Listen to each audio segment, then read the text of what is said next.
Can you address this sort of persistent narrative that you're trying to sabotage Shedeur Sanders, especially after yesterday and not putting him in for the 2 minute? Yeah, obviously, um, I don't concern myself with outside type of things, but I'm committed to his development, just like all of our rookies. So we'll continue to focus on getting our guys better, and that's what we'll stay committed to, and that's what's important to me.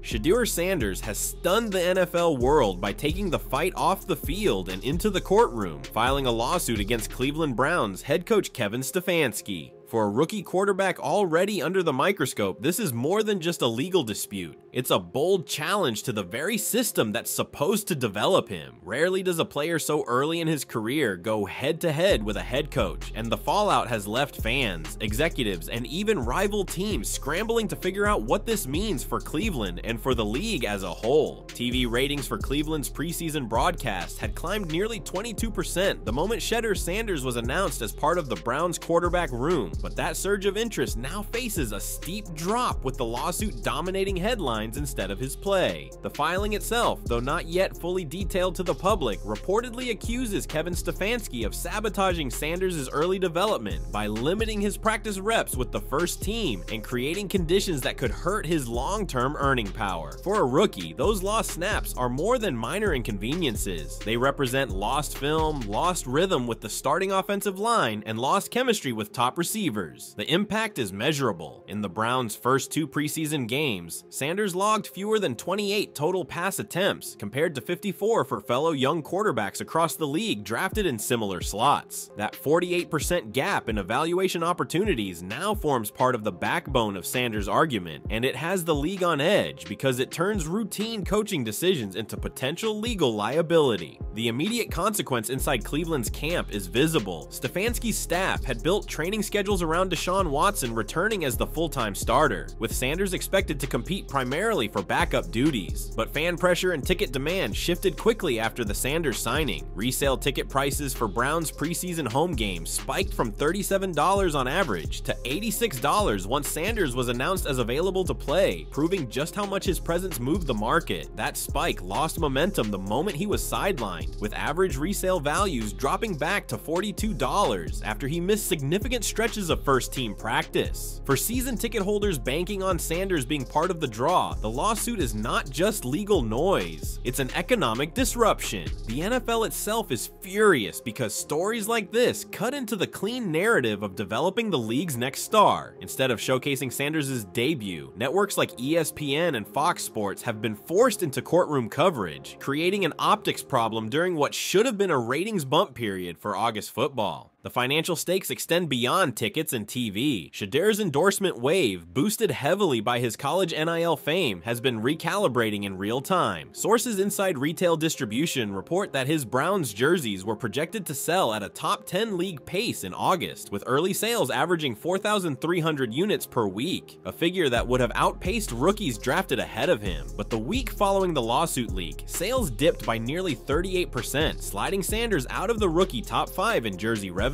For the NFL, that means a lost chance at expanding merchandise markets at the very moment younger audiences were engaging. For the Browns, it means diminished leverage and sponsorship deals that were quietly being built around Sanders' presence. And for Stefanski, it turns what might have been an internal coaching decision about reps and rotations into a public referendum on whether he mishandled the most marketable rookie quarterback the franchise has had in a decade. On the football field, the impact is just as clear. Sanders has averaged only 9.7 pass attempts per preseason game so far, far below the 17.3 attempts most rookie quarterbacks receive in August. That difference equals an entire game's worth of missed reps across the exhibition slate. Without that volume, Stefanski and his staff have little evaluative film to determine whether Sanders is ready to compete for meaningful snaps once the regular season begins. The Browns' offensive efficiency numbers underline the problem. problem. In preseason games without Sanders, Cleveland averaged 3.8 yards per play. With Sanders on the field, that climbed to 5.2. The contrast is significant enough that Browns fans are demanding answers, and Sanders' legal team is using those same splits as evidence that his opportunities are being deliberately limited. What might have been a standard preseason developmental story has now escalated into a precedent-setting battle over a player's right to fair evaluation time. For Shedeur Sanders, timing is everything. Rookie quarterbacks only get one chance to establish themselves, and those first few months in an NFL building can decide whether a franchise views you as a long-term investment or as a developmental placeholder. Right now, Sanders is fighting not only to prove himself on the field, but also to keep his career on track amid a legal storm that most young players never have to face. Missing a stretch of meaningful reps this early can have measurable consequences that ripple through the rest of a career. By filing a lawsuit against his head coach, Sanders is making a clear statement. He believes those opportunities were deliberately taken from him, and he's unwilling to let that slide without a fight. The Browns' quarterback depth chart makes the stakes even higher. Deshaun Watson remains the presumed starter, but the gap between him and Sanders isn't just about talent, it's about financial investment. Cleveland has over $200 million tied to Watson's contract, which means Stefanski's default inclination will always be to funnel resources and snaps toward keeping that deal alive. But the numbers show how limited Sanders' exposure has been compared to peers. Through the first half of preseason, Sanders logged fewer than 40 total snaps with the first-team offensive line. Compare that to quarterbacks like Caleb Williams in Chicago or Drake May in New England, who have each averaged around 65 to 70 snaps with their starters. That's not just a minor difference, it's a 40% gap in live reps. For Sanders, every missed series represents one less opportunity to showcase timing with Amari Cooper or Donovan Peoples-Jones, one less chance to develop trust with center Ethan Posich, and one more hurdle to climb in earning Stefanski's confidence. This isn't just about depth charts, it's about momentum. Sanders came into the NFL with one of the largest followings a rookie quarterback has ever carried from college. His social media footprint alone, over 1 million followers combined across platforms, translated directly into a surge of attention for Browns broadcasts. Nielsen tracking confirmed that Cleveland's preseason opener drew 1.87 million national viewers, up 29% from the same slot a year ago, with a notable spike in the 18 to 34 demographic.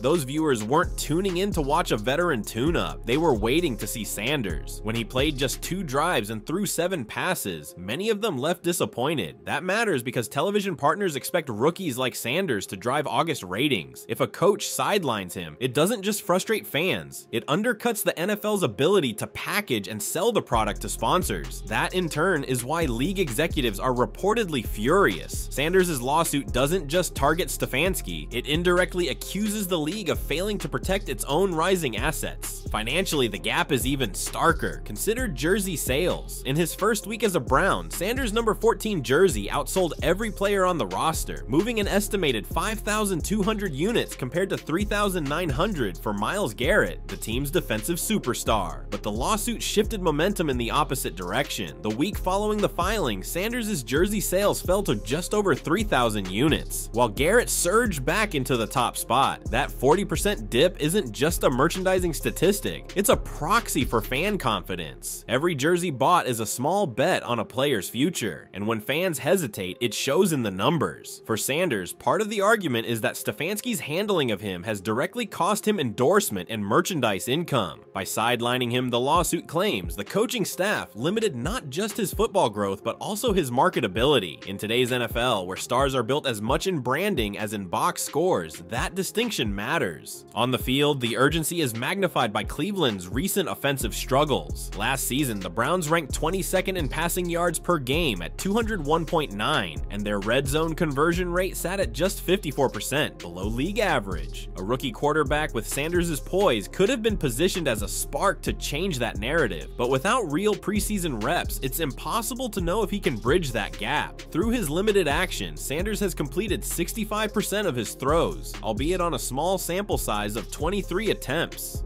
That accuracy rate already outpaces Watson's 61% mark from last season. Small numbers, yes, but meaningful enough that fans are clamoring for a larger sample. The lawsuit argues those numbers should have earned him more opportunities, not fewer. And when Stefanski stuck with the veteran script, Sanders' camp reportedly felt there was no other option but to escalate. Why does this matter beyond Cleveland? Because every team is watching how the NFL handles this precedent. Coaching decisions about playing time have always been protected under the umbrella of football judgment. If a player successfully challenges that in court, it opens the door to a new era of accountability where legal battles could emerge over snap counts and practice rotations. League executives hate that idea because it introduces uncertainty into a process that thrives on coach autonomy. But Sanders is betting that his unique combination of talent, following, and financial impact gives him the leverage to push back. If he wins, even partially, it could reshape how rookies are treated across the NFL. Instead of simply trusting coaches, players could argue that deliberate underuse damages their careers and wallets, making it a legal, not just strategic issue.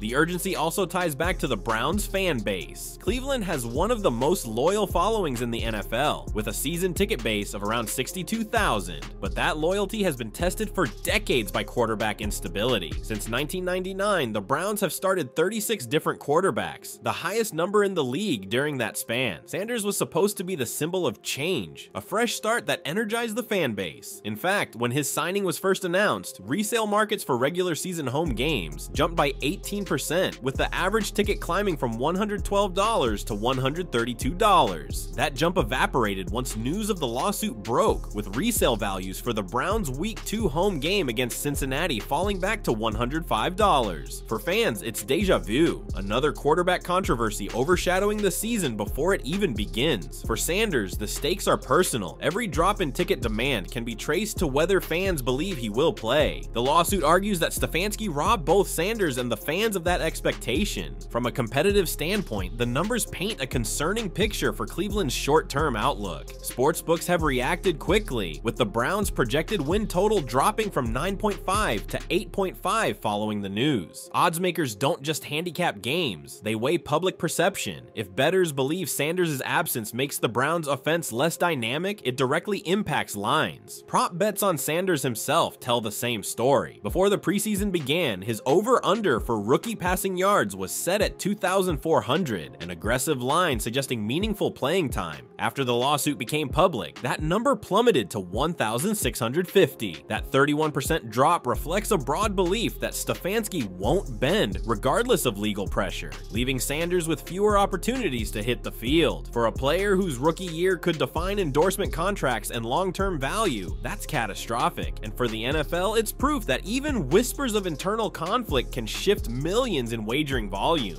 What makes this moment especially pressing is how rare it is for players to challenge coaches so directly. Historically, disputes have stayed behind closed doors or been resolved through roster moves. Think of Baker Mayfield's rocky relationship with Cleveland's staff, which ultimately led to his trade, or Deshaun Watson's feud with Houston before his eventual exit. Neither situation escalated to the legal level. Sanders' decision to go to court represents an escalation the league hasn't seen. That's why executives are furious. It threatens to normalize litigation as a weapon in player-coach conflicts, something the NFL would rather avoid at all costs. If Sanders is successful, imagine what happens the next time a rookie receiver feels underutilized or a running back believes play calling hurts their contract incentives. The precedent could be seismic, but in the here and now, the matter is about Sanders' trajectory. A quarterback's first season is about more than wins and losses. It's about growth, building confidence, and earning trust from both teammates and fans. Without reps, that growth stalls. Sanders has already seen his endorsement value dip. Sponsorship firms estimate that his annual earning potential in Cleveland could have reached $8 to $10 million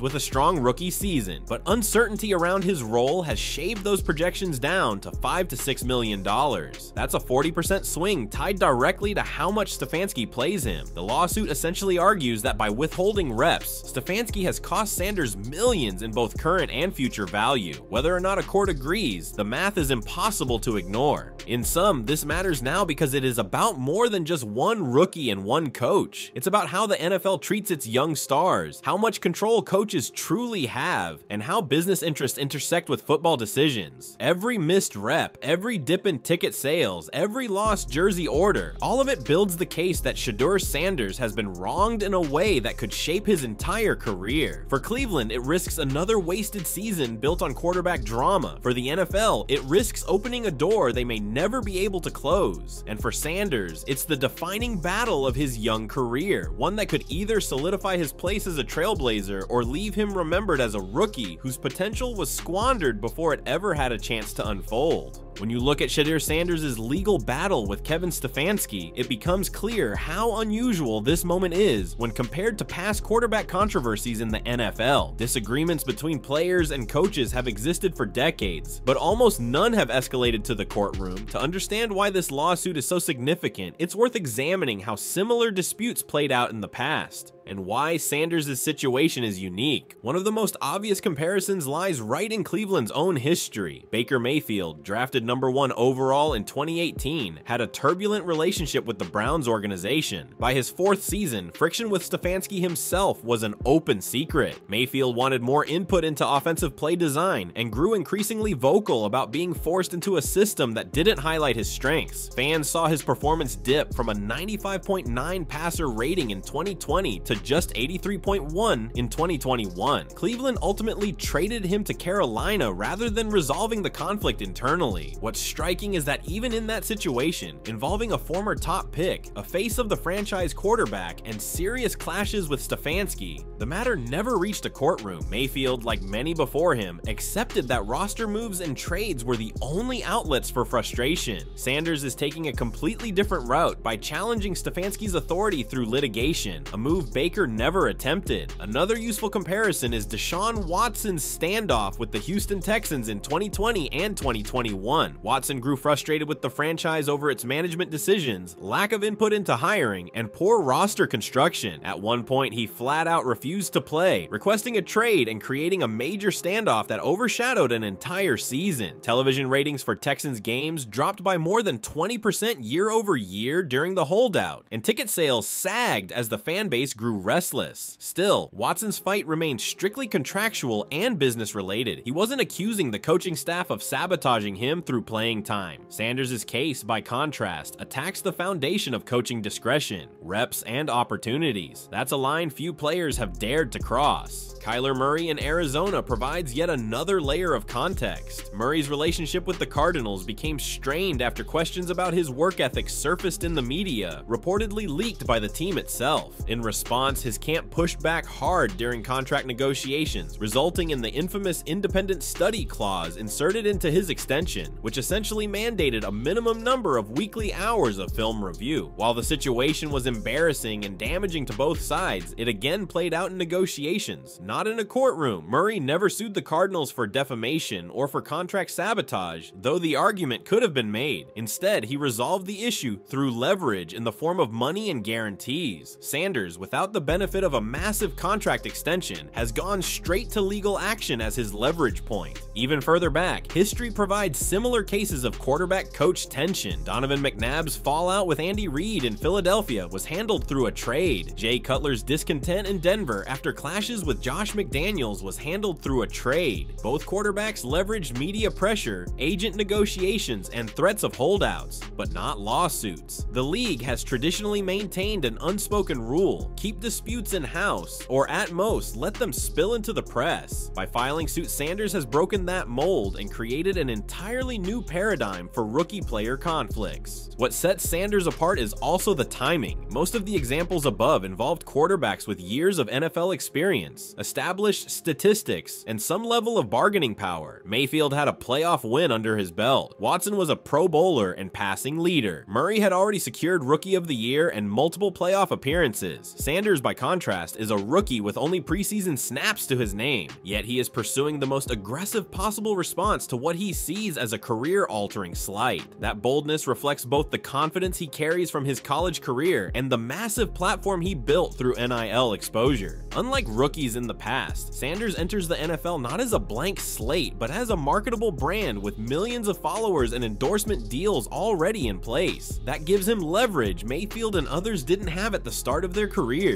The numbers also highlight how much bigger the stakes are today compared to even a decade ago. When Mayfield's conflict with Stefanski peaked, television ratings for Cleveland games fluctuated by about 8 to 10% depending on whether Mayfield was performing well. With Sanders, the swings are sharper. Preseason ratings already spiked by nearly 30% when his debut was teased, and dipped immediately once it became clear he wouldn't get meaningful reps. That volatility is rare in preseason football, where ratings are typically stable regardless of who plays. Similarly, ticket resale prices in the Mayfield era barely budged during quarterback controversies, holding steady around $70 per seat. In Sanders' case, they've already doubled and halved within weeks depending on his projected involvement. The financial stakes tied directly to Sanders are unprecedented for a rookie, which helps explain why his camp views Stefanski's handling of him as not just a football decision but an economic attack. It's also worth noting that Sanders' lawsuit may echo outside the NFL when compared to broader sports history. Think about LeBron James's early years with the Cavaliers. Though he never filed legal action, there were constant debates about whether Cleveland's front office was doing enough to maximize his potential. Fans and sponsors rallied to his side, creating pressure that eventually drove major roster moves. Imagine if LeBron had sued the Cavs for sabotaging his earning potential by not surrounding him with the right talent. The NBA likely would have melted down. That's essentially the football parallel Sanders is creating, turning coaching and roster decisions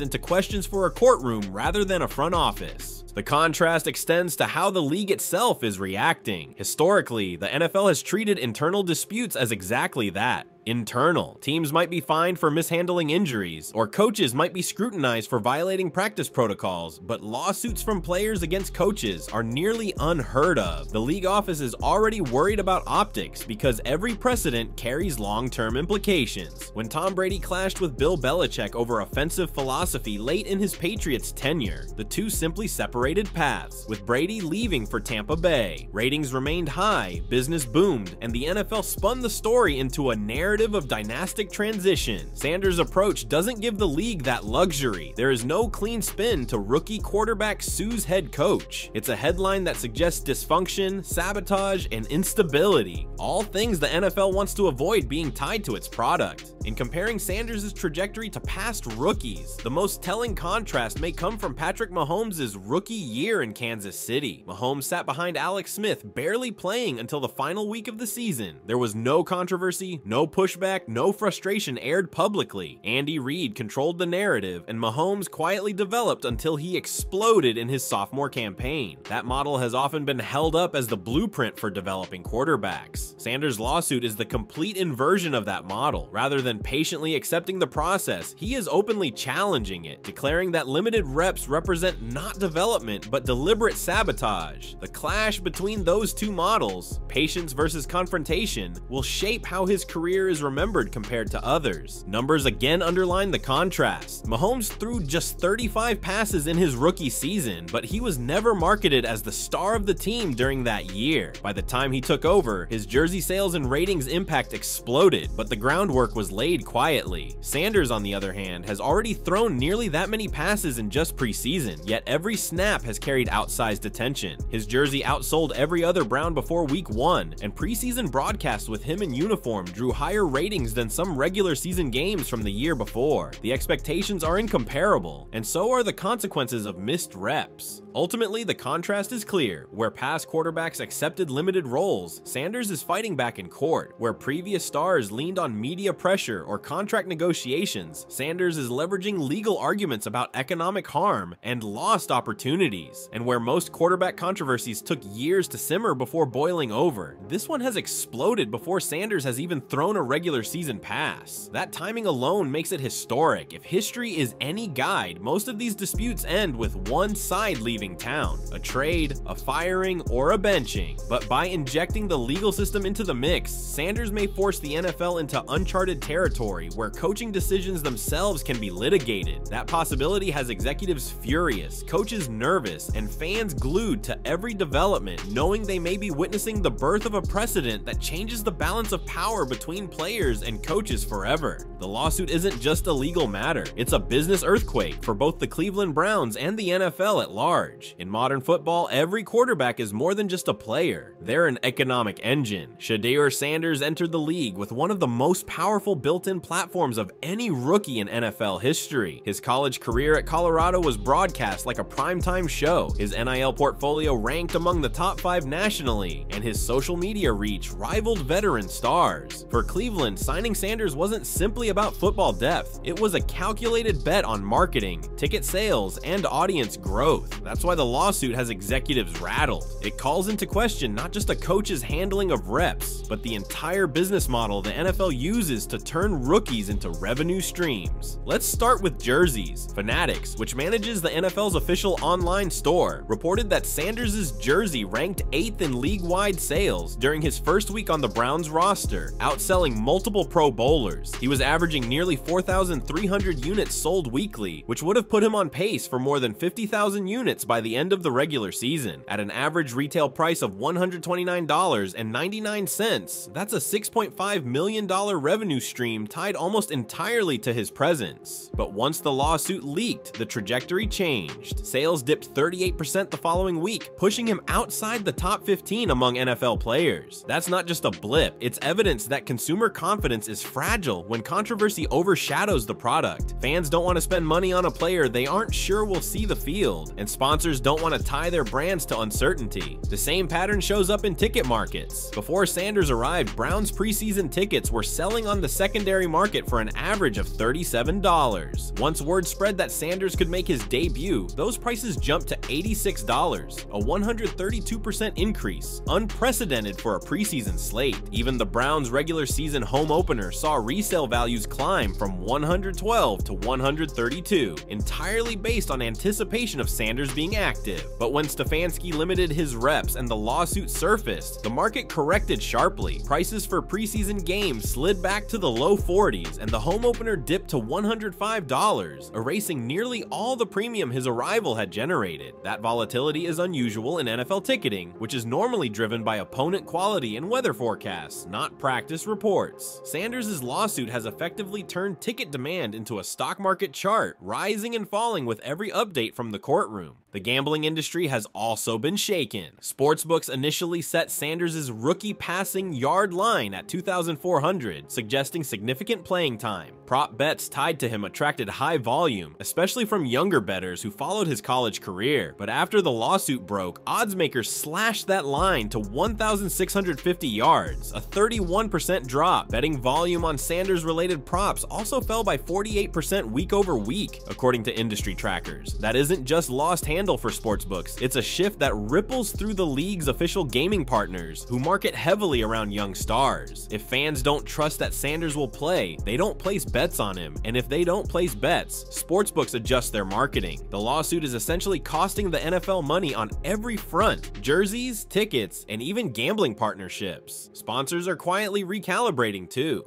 Shedeur entered the NFL with strong NIL to NFL crossover deals, including a high-profile endorsement in the athletic apparel sector. Marketing insiders projected his annual endorsement potential in Cleveland between $8 to $10 million, assuming consistent playing time and a rookie year narrative built around excitement. Since the lawsuit, those estimates have dropped into the $5 to $6 million range. That's still significant, but it represents a 40% haircut in projected value. Companies are wary of building ad campaigns around a player if they aren't sure the coach will put him on the field. Sanders' camp is already using that evidence to argue that Stefanski's actions have damaged his financial opportunities, making the lawsuit not just symbolic, but quantifiable. Beyond the numbers, there's the question of fan sentiment. Cleveland fans are notoriously loyal, NFL. This is a franchise with over 60,000 season ticket holders despite decades of quarterback instability. But loyalty has limits, and patience has been tested by constant drama under center. Since 1999, the Browns have trotted out 36 starting quarterbacks, the highest number in the league over that span. Fans viewed Sanders as a fresh start, someone who could finally stabilize the most volatile position in football. His arrival was greeted with enthusiasm, evident in surging jersey orders and ticket demand. When he was benched for stretches in preseason, social media backlash was swift. Hashtags like #PlayShedeur trended regionally on Twitter, and local sports radio lit up with callers demanding answers. The lawsuit only amplified that noise. For many fans, Sanders isn't the problem. Stefanski is. They see this as another example of the Browns squandering a quarterback with potential, and some are openly questioning whether they'll renew season tickets if Sanders isn't given a chance. That level of fan revolt is rare this early in a rookie's career, but it reflects just how much weight Sanders carries for the franchise. Nationally, the story has legs far beyond Cleveland. Networks like ESPN and Fox have pivoted entire debate segments around the lawsuit, knowing that quarterback controversies drive ratings. In fact, early tracking shows that SportsCenter's coverage of the lawsuit drew a 0.9 overnight rating, up from 0.6 the week before, a 50% spike tied almost entirely to Sanders' name recognition. On YouTube, highlight clips of his limited preseason action have drawn millions of views, with fans analyzing every throw as if it were a playoff game. The attention is overwhelming for a player who hasn't yet thrown a regular season pass, but it's proof of how magnetic his story is. And that's exactly why the NFL is frustrated. Instead of marketing Sanders as the next rising star, the league is forced to sell a courtroom drama, one that makes them look fractured and disorganized. There's also the Stefanski angle to consider. Coaches rarely become the focal point of marketing narratives, but Stefanski now finds himself in that role for all the wrong reasons. If the lawsuit portrays him as sabotaging a rookie, it undermines his authority not only with Sanders, but with the entire locker room. Players talk, and word spreads quickly across the league. A perception that Stefanski limits young players could damage Cleveland's ability to attract free agents or earn buy-in from draft picks. That has long-term financial implications because every free agent negotiation factors in the coach's reputation. Agents want assurances their clients will be used properly. If Stefanski is seen as a liability, the Browns could end up paying a premium to lure players, adding millions in contract costs over time.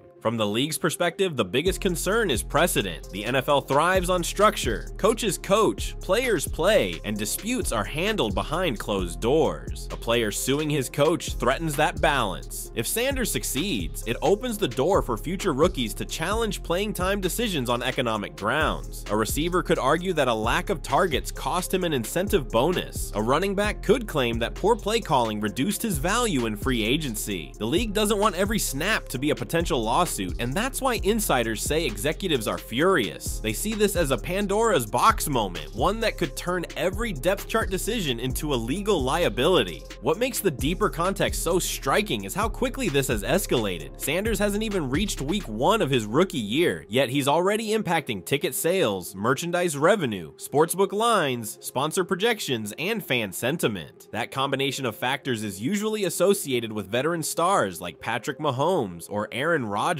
not rookies with 20-odd preseason passes. The fact that Sanders carries that much weight explains why his camp feels justified in taking Stefanski to court. To them, this isn't about ego. It's about protecting a brand and a career that could generate tens of millions over the next decade. For the NFL, it's about protecting the system from unraveling. And for fans, it's about whether the Browns are once again mismanaging the most important position in sports. The lawsuit, then, is more than just a headline. It's a clash between business and football, between brand management and coaching philosophy, between a rookie's right to opportunity and a coach's right to discretion. The numbers tell the story. Jersey sales down 38%, ticket resale prices halved, betting lines cut by nearly a third, sponsorship projections reduced by 40%, and fan sentiment slipping from optimism to outrage. That's the real damage here. Measurable, financial, and undeniable. And that's why the NFL isn't just irritated, they're furious. Looking ahead, the ripple effects of Shedeur Sanders Sanders' lawsuit against Kevin Stefanski could reshape not only the Browns' 2025 season, but also the NFL's approach to managing rookies for years to come. The implications stretch far beyond one player and one coach. This conflict sits at the intersection of legal precedent, fan trust, business stability, and competitive balance. Whether Sanders wins, loses, or settles, the fallout will be felt across the league. The most immediate question is Stefanski's future in Cleveland. Coaches survive controversies when they're winning, but their margin for error shrinks when the narrative turns sour. Stefanski already faced criticism last season for an offense that ranked 23rd in passing yards per game and failed to crack the top 20 in points scored. The Browns averaged just 20.3 points per game compared to 24.8 during their 2020 playoff run. Add in the perception that he mishandled Sanders, and Stefanski's job security looks tenuous. If the lawsuit drags on and results in damaging disclosures, emails, practice schedules, internal evaluations, the Browns front office may be forced to decide whether Stefanski is worth the distraction. A midseason coaching change, while drastic, isn't out of the question if ticket sales and fan engagement continue to dip. For Sanders, the implications are just as pressing. Quarterbacks live and die by momentum. Every successful rookie season is a springboard to endorsements, long-term contracts, and a leadership role in the locker room. Every stalled rookie season, meanwhile, becomes a hurdle that's hard to clear. Consider Josh Rosen, who lost meaningful reps in Arizona and never recovered, bouncing from team to team until he was out of the league. Sanders' camp knows that trajectory all too well, which is why they're pressing the issue in court. They believe Stefanski's decisions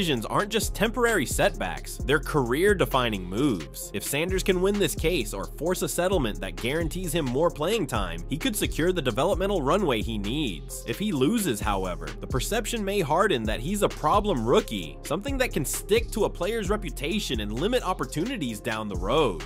The Browns' season itself hangs in the balance. Odds makers already dropped their projected win total from 9.5 to 8.5 after the lawsuit surfaced. That one-game swing doesn't sound like much, but in the AFC North, where the Bengals, Ravens, and Steelers all project as playoff caliber teams, it could mean the difference between January football and another disappointing offseason. Fans who shelled out thousands for season tickets aren't just angry about off-field drama, they're worried about what it means for the product on Sundays. If Sanders is embroiled in legal battles, instead of preparing as a backup or spot starter, Cleveland could find itself without a viable contingency plan if Watson struggles or gets injured. That lack of depth could torpedo the Browns' playoff chances before midseason. From a league-wide perspective, the implications are even broader. If Sanders succeeds in framing missed reps as economic sabotage, the NFL may be forced to revisit how it structures rookie development. Imagine new clauses in contracts guaranteeing minimum practice snaps or preseason appearances. Imagine agents inserting rookie showcase provisions into deals, ensuring their clients get national exposure. These changes would chip away at coaching autonomy, one of the bedrocks of NFL structure. Coaches like Bill Belichick or Andy Reid have long guarded the right to decide who plays and who doesn't. If courts start dictating those decisions, the entire power dynamic of the league shifts. Players could leverage lawsuits not just for money, but for playing time. That's a future the NFL desperately wants to avoid, which explains why insiders say executives are lobbying for a swift resolution behind closed doors. The sponsorship world will also be watching closely. Companies invest millions into rookies under the assumption that they'll be featured prominently on the field. If a coach can bench a marketable player and tank his endorsement value without consequence, sponsors may demand new protections. They could tie deals to guaranteed snap counts or pull back from investing in rookies altogether, focusing instead on established stars. That would dry up an important revenue stream for players entering the league and could slow the momentum of NIL to NFL transitions that Sanders helped pioneer. If his lawsuit forces teams to consider the economic impact of every depth chart decision, sponsorship negotiations could look radically different in just a few years. Fans too will face a turning point. Cleveland's base has endured decades of disappointment, but they've rarely had a young quarterback with Sanders' combination of pedigree, charisma, and marketability. If the Browns mishandle this situation, it risks alienating a generation of fans who saw Sanders as the future. Season ticket renewals, which currently hover around 95% annually, could drop if faith in the franchise evaporates. League-wide, younger fans who followed Sanders from Colorado into the NFL may grow disillusioned if they feel the league allows coaches coaches to sideline stars for reasons unrelated to performance. In an era where the NFL is fighting to capture Gen Z attention against the NBA and social media platforms, losing that trust could carry long-term consequences. There's also a legal precedent angle that stretches beyond football. If Sanders can convince a court that missed reps equate to lost earning potential, it could open the door for similar claims in other sports. NBA rookies benched during their first seasons could make similar arguments. MLB prospects kept in the minors longer than expected could sue for delayed earnings. The concept of sabotage through limited opportunities could resonate across professional sports, challenging the long-held assumption that coaches and front offices have unchecked discretion. The NFL knows that if it loses control of this narrative, it risks becoming the test case that changes how athletes and teams interact across the sports world. On the flip side, there are scenarios where the lawsuit fizzles out, but even that carries consequences. If Sanders drops the case or settles quietly, Stefanski may feel emboldened to continue limiting his reps, which could permanently stunt his rookie year. The Browns front office might try to spin it as a misunderstanding, but fans won't forget the headlines. The perception that Sanders was mishandled could linger even if no legal decision is reached. Conversely, if Sanders withdraws and rededicates himself on the field, he risks being painted as someone who backed down, which could harm his leverage in future disputes. Either way, the outcome shapes his image in ways that will follow him for years. Perhaps the most fascinating future implication is how other rookies will react. If Sanders is successful, expect agents of future draft classes to reference this case in negotiations. They'll push for guarantees, protections, and public assurances that their clients won't be buried on depth charts. If he fails, the opposite may occur. Rookies may be discouraged from speaking out at all, fearing the problem player label. In either scenario, Sanders is shaping the landscape for those who come after him, whether he wants to or not. Cleveland's own internal dynamics will also evolve. Veterans in the locker room may quietly take sides, either aligning with Sanders' push for fairness or rallying behind Stefanski's authority. A split locker room is dangerous in the NFL, where unity is often the difference between playoff pushes and late season collapses. If the Browns stumble early in the season, this lawsuit could be cited as a root cause, whether fair or not. Ownership will have to weigh whether keeping Stefanski is worth the potential fracture in team chemistry, especially if ticket sales and TV ratings continue to sag. Finally, the league's broadcast partners will be watching closely. Networks invest billions in NFL rights under the assumption that young stars will drive ratings. If legal disputes prevent those stars from playing, networks lose viewership and advertisers grow restless. Already, preseason games featuring Sanders drew nearly 30% higher ratings than the year before, proof of his magnetism. If those numbers vanish because he's sidelined, expect tense conversations between the league and its media partners. In the long run, that could influence how the NFL schedules national games and markets rookies, with greater pressure on coaches to feature them prominently. In summary, the future implications of Sanders' lawsuit are enormous. Stefanski's job security could be on the line. Sanders' career trajectory hangs in the balance. The Browns' playoff chances may shrink. Sponsorships, fan trust, and betting markets are already shifting, and the league itself faces the possibility of a new era where coaching decisions are litigated in court. No matter how this ends, it won't be forgotten.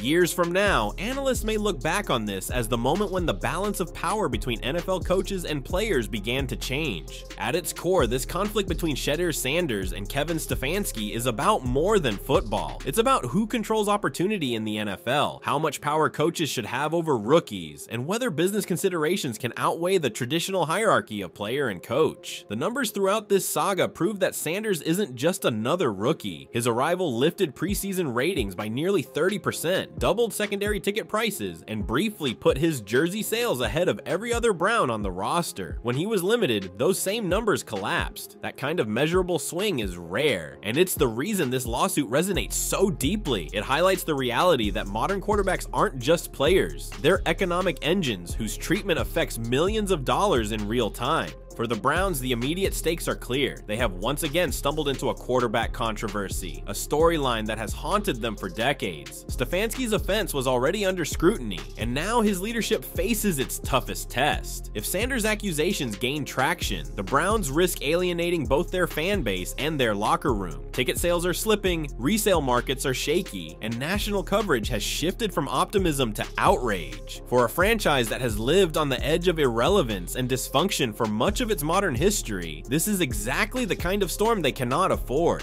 For Sanders, the implications are even greater. Quarterbacks only get one rookie year, one chance to establish themselves as the future. Every snap, every drive, every rep matters. By going to court, he's betting his career on the idea that lost opportunities now could cost him tens of millions later. It's a bold, almost unprecedented gamble. If he wins, he may change the way rookies are treated across the league, securing guarantees that protect players from being buried on depth charts. If he loses, he risks being labeled difficult, a tag that has followed other quarterbacks into obscurity. Either way, this moment will define how the NFL remembers him. For the league itself, this case represents a dangerous precedent. If missed snaps can be framed as economic sabotage, then every depth chart could become a legal battleground. Coaches have always had autonomy, for better or worse, to decide who plays and who doesn't. That authority is one of the pillars of football culture, but Sanders' lawsuit challenges that directly, asking whether a coach's discretion can be held accountable in court when it affects a player's brand, income, and future. The NFL doesn't want that door opened, because once it is,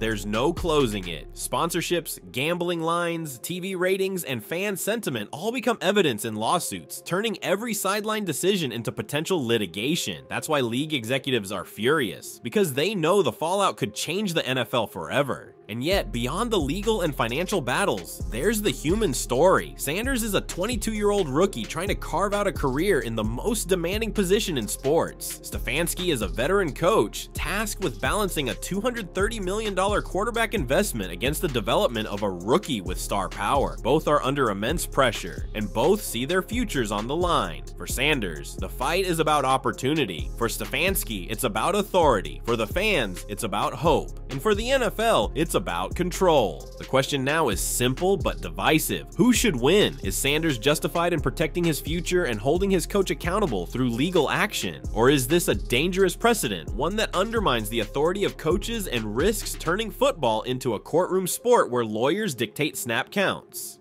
The answer may not come quickly, but whatever happens, this case has already changed the conversation. No longer is a quarterback controversy just about the field. It's about contracts, endorsements, sponsors, ratings, and lawsuits. It's about business colliding with football in the most direct way possible. In the end, this story will be remembered as a turning point, either as the moment a rookie quarterback forced the NFL to rethink how it develops stars, or as the moment a bold gamble backfired and reinforced the power of the old system. The debate will rage long after the case is resolved, and it will shape how fans, coaches, and executives view the balance of power in the league. What we know for certain is that the NFL is furious, Cleveland is on edge, and Sanders' future hangs in the balance. So now we leave it to you. Do you believe Shedeur Sanders is right to take Stefanski to court for limiting his opportunities? Or do you think this risks setting a precedent that could damage the league's competitive structure for years to come?